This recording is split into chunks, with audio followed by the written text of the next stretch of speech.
Kahit matagal lang ipinagbabawal dahil sa issue sa kalinisan, may mga naliligo pa rin sa Baseco Beach sa Tondo, Maynila to beat the heat ngayong tag-init.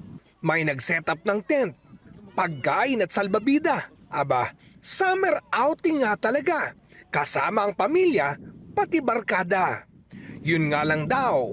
May nagbabawal po minsan. Iwan ko lang kung ba't. Kasi minsan bawal na pinataboy po kami. Pagdating siguro ng hapon, ganyan. Para rin siguro sa for safety siguro.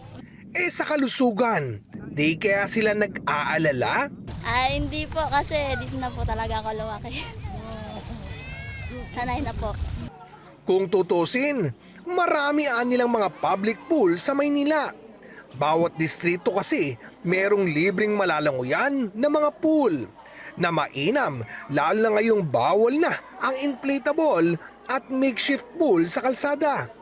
Tulad dito sa Dapitan Sports Complex na libreng malalanguyan mula tanghali hanggang alas 3 ng hapon, Martes hanggang Biyernes, at alas 11 ng umaga hanggang alas 3 ng hapon tuwing Sabado at Linggo.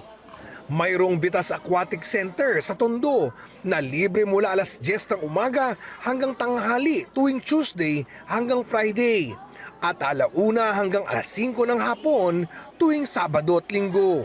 Kailangan lang po nila ng proper swimming attire.